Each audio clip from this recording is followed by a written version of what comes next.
All right, so we're talking Minecraft today, and honestly, the numbers, they kind of blow my mind, Yeah. Over 300 million copies. 300 million. It's unbelievable, isn't it? It's one of the, if not the best-selling video games ever. It really is. And, I think for anyone listening, especially, if you've got kids, you've probably seen the hold that this game has Yeah, absolutely. on so many, especially kids. It's a phenomenon. It is. It's a total phenomenon. So today, we're going to really try to understand why. We've got this BBC article, it's called, The Psychology Behind Why Children Are Hooked on Minecraft. Great article. Yeah, it is. It's really insightful. And, we're not just going to talk about how popular it is, right? We kind of want to get to that deeper level Right. of why, especially for kids. What is it about this world? Yeah, I mean, it's a really interesting question. It is. Because when you think about it, it's a game with relatively simple graphics, It's not like the sort of hyper-realistic, super high-tech games that we see a lot of now. It's blocks. It's blocks, exactly. It's very, very, very simple. And yet it's captured the imagination of millions and millions of people. Yes. So there's something deeper going on. Right. And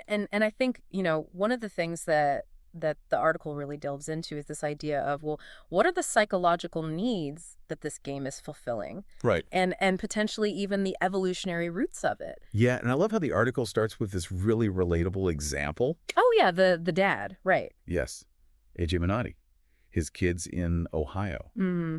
And, it's so funny because he was talking about how his 10-year-old daughter built this, amazing underground lair. Yeah, a waterfall entrance, interactive lighting. I know. All these items. It sounds incredible. And he was just, marveling at her creativity. Yeah. And it made him think about, when he was a kid and his early experiences with computers. Right. It's like this thread that connects. It is. Across generations. Yes. And it's manifesting in different ways. Exactly. And that kind of brings us to this core idea that the article explores, which is this idea of the innate human desire. To build, yeah. To build. Yeah. And it makes this connection between Minecraft and all those classic childhood activities, right? Building sandcastles. Oh, absolutely, yeah. Forts, tree houses, playing with Lego, Play-Doh, wooden blocks.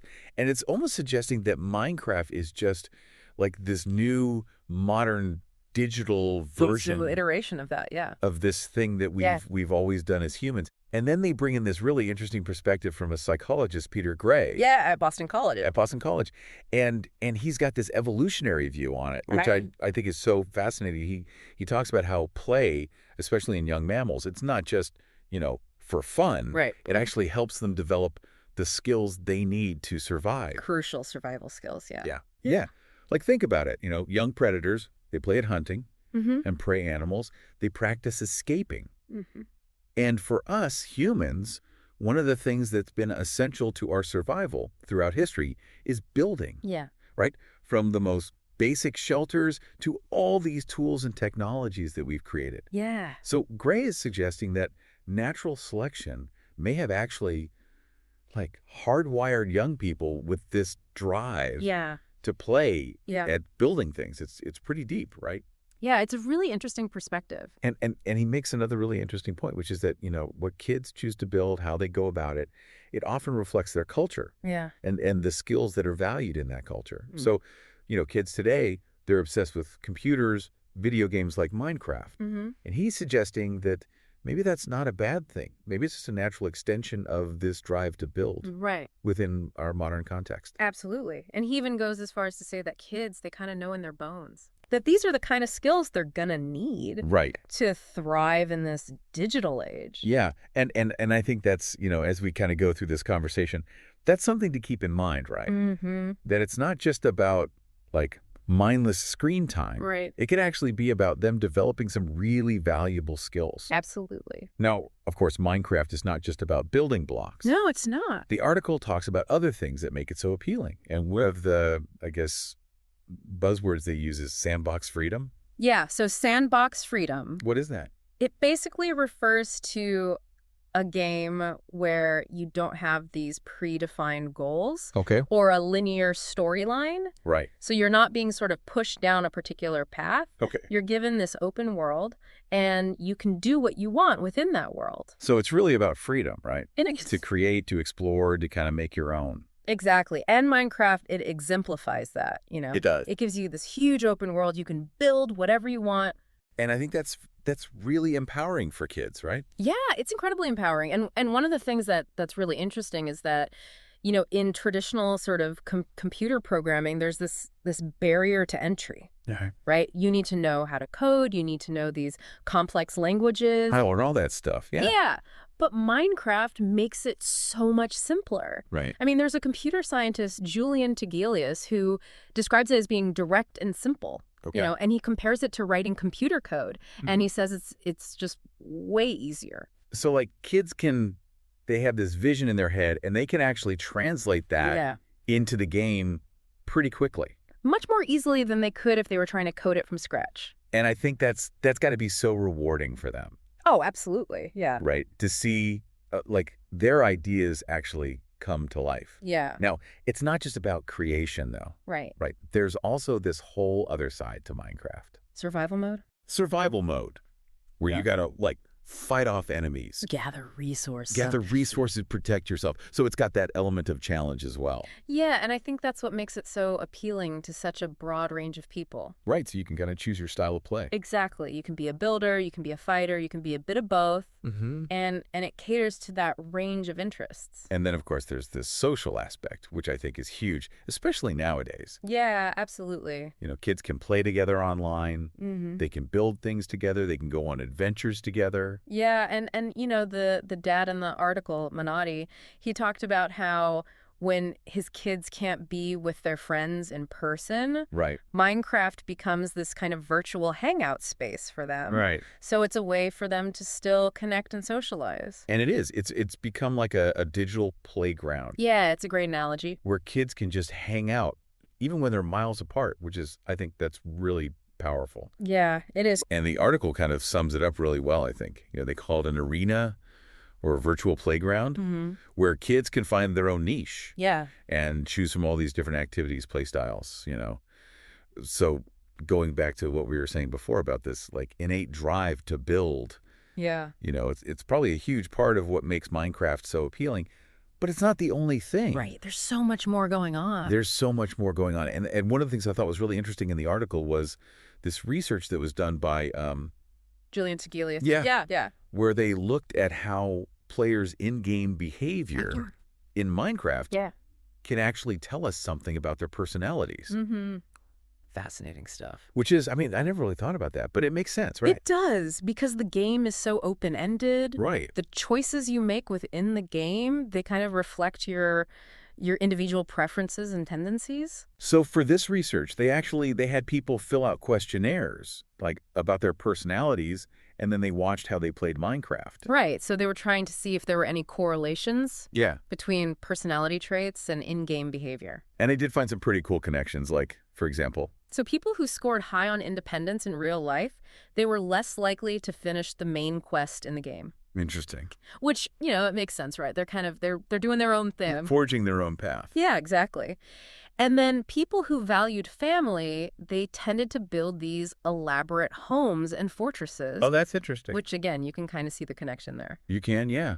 And so this particular research was done with adults. But Tegelius thinks that the same sort of thing might apply to kids as well. Yeah, that's what makes it so intriguing. Right. Like, could we actually look at how kids are playing Minecraft and learn something about, you know, who they are? Their personalities, their values. Yeah. Yeah. And he also found, which I thought was really interesting, that Minecraft players in general, the ones they surveyed, tended to be more curious and less driven by vengeance than the general population. Yeah, which is quite a thought-provoking finding. It is. Makes you wonder, doesn't it? It really does. So, and then there's another researcher, Bailey Burgheers at Texas Tech University. Yeah. She has this framework for understanding Minecraft's appeal. She identifies 5 main gameplay aspects. Right. So she talks about the social element. The social element. A sense of competence, Mm-hmm. which you can gain through things like combat or exploration, the engineering aspect, building these complex systems, the creativity, obviously, and the challenge of survival. So it's like hitting all these different areas. Exactly. And her point is that most other video games tend to focus on just one or two of these aspects. But Minecraft offers like this whole range. The whole package. The whole package. And that's probably why it's so popular, right? Yeah, because it can cater to so many different needs. Different moods, different ways that you want to play. So one day you might be feeling really social and you want to build something with your friends. Right. Another day you might be feeling more adventurous and you want to go off and explore. Right. And Minecraft allows you to do all of that. Exactly. And I think, one of the things that the article doesn't shy away from is this conversation about like screen time and parental concerns. Right, which is a valid concern. A huge concern. A lot of parents have. Yeah, I mean, we're always hearing about how much time kids are spending on screens. Yeah. And is it too much? Is it not enough? And how do you manage that? Right. As a parent? And I think the dad in the article, Minotti, he seems to have a pretty balanced approach.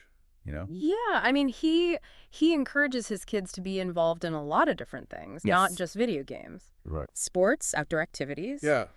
And he sets limits on screen time. Right. And he monitors, who they're talking to online. So he's taking an active role. He is. In managing their digital lives. Which I think is, for any parent listening, that's probably a good takeaway. Yeah, absolutely. Is that, it's not just about banning screens altogether. It's about being involved, being aware, and kind of setting those boundaries. And, the article does mention some of the safety advice from organizations like the NSPCC about online safety within Minecraft. And there was this whole debate sparked by the Roblox CEO. Yeah, about where the responsibility lies for harmful content. And it's a complex issue, right? Because on the one hand, you have these platforms that can be incredibly creative and beneficial for kids. And then on the other hand, you have these potential risks that we need to be aware of. And I think for Minotti, his comfort level seems to come from the fact that he's so involved in his kids' gaming,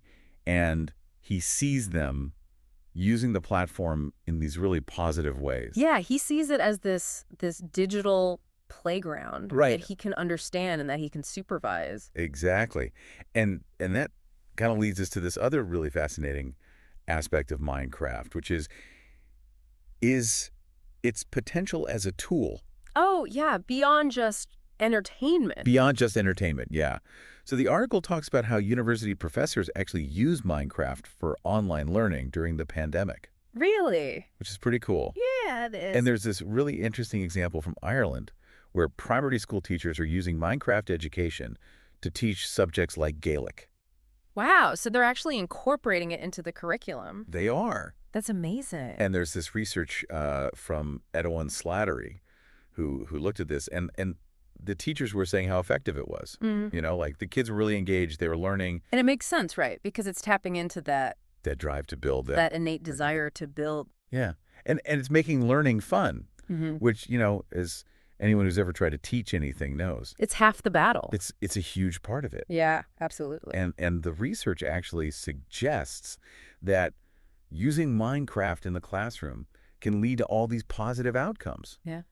Like what? Like improved motivation, problem-solving skills, even reading and writing skills. That's incredible. It is. And they talk about this concept called flow state, which I think is really interesting. Yeah, flow state. It's that feeling when you're so absorbed in something that you lose track of time. You're in the zone. You're in the zone. And apparently this happens a lot with Minecraft players. Yeah.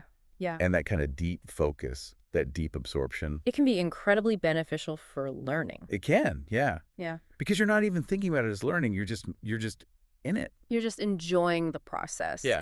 And the learning happens naturally. Exactly. Now, the article does mention one thing that I thought was kind of interesting, which is that apparently there's a bit of a gender imbalance when it comes to Minecraft. Oh, really? Yeah.